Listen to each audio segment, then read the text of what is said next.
Morning सर्वांना. आज आपण लसावी मसावीचा एक घटक शिकणार आहोत. तर बऱ्यापैकी मुलांना प्रश्न पडतो की जर समजा मसावी दिलाय आणि त्याच्यावरून आपल्याला लसावी काढायला सांगितलं तर तो कसा काढायचा.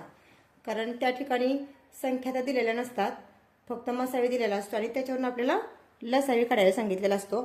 तर तो कसा काढायचा आपण आज हे पाहणार आहोत. या ठिकाणी मी एक उदाहरण घेतलेलं आहे. 2 क्रमवार संख्यांचा मसावी 24 आहे, तर त्यांचा लसावी किती. आता हा काढताना मी स्पर्धा परीक्षेच्या दृष्टीने तुम्हाला समजावून सांगते की मसावी 24 आहे. तर काय करायचं, आपले जे पर्याय आहेत, समजा मी पर्याय घेते इथं 12, 18, 36 आणि 48 असे आपण पर्याय घेतले. तर आता सुरुवातीला हा मसावी आहे, म्हणजे हा आपल्याला माहिती आहे लसावी हा मोठा असतो आणि मसावी हा छोटा असतो. म्हणजे आपल्याला लसावी काढायचा तो नक्कीच 24 पेक्षा मोठा असणार आहे. 24 पेक्षा मोठा. आता आपण इथं एक 2 संख्या आहेत बघा, 36 आणि 48. तर त्याच्यावरच एक दुसरा एक नियम आहे. तो नियम म्हणजे लसावीने मसावीला पूर्ण भाग जातो. काय होतं, लसावीने मसावीला पूर्ण भाग जातो. लसावीने मसावीला पूर्ण भाग जातो. आपला पहिला नियम काय आहे, तो म्हणजे मसावी हा लहान असतो आणि लसावी हा मोठा असतो. तर आपल्याकडे 2 संख्या निघाल्यात मोठ्या 24 पेक्षा. आता आपला दुसरा नियम म्हणजे लसावीने मसावीला पूर्ण भाग जातो. तर आपल्याला 24 ने ह्या 2 पैकी कोणत्या संख्येला भाग जातो हे पाहायचं आहे. तर आपल्याला माहिती आहे 36 ला पूर्ण भाग जात नाही, 48 ला पूर्ण भाग जातो. 24 दुने 48 केलं की 24 दुने 48 येतात. म्हणजे आपला लसावी काय असणार आहे, 48. पर्याय क्रमांक 4 हे आपलं उत्तर असणार आहे. तर यासाठी हा फक्त मी नियम तुम्हाला समजावून सांगितला.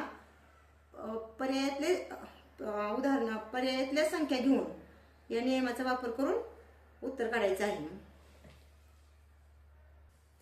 आता आपण मगासारखंच एक उदाहरण दुसरं घेतलेलं आहे. 2 क्रमवार संख्यांचा मसावी 32 आहे, तर त्यांचा लसावी आपल्याला काढायचा आहे. आपण आता मगाशीच पाहिलं की पहिला नियम म्हणजे मसावी 32 आहे, म्हणजे लसावी हा त्यापेक्षा मोठा असणार आहे.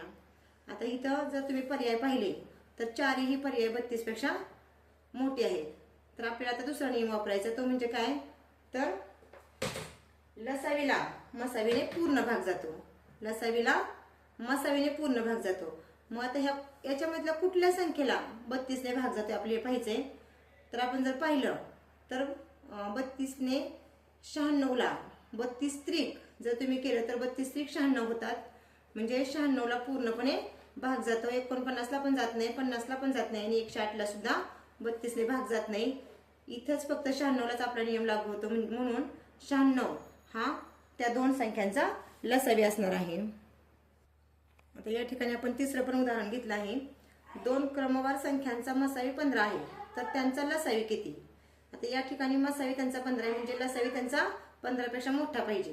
या ठिकाणी सगळ्या संख्या 15 पेक्षा मोठ्या आहेत. तर आपला दुसरा नियम म्हणजे लसावीने मसावीला पूर्ण भाग जातो. मग आता 15 ने या 4ही पर्यायापैकी कोणत्या पर्यायाला पूर्ण भाग जातो. जर तुम्ही पाडा 15चा म्हटलात तर 15च्या पाड्यामध्ये फक्त 45 ही संख्या असते. म्हणजेच 45 ला 15 ने पूर्ण भाग जातो.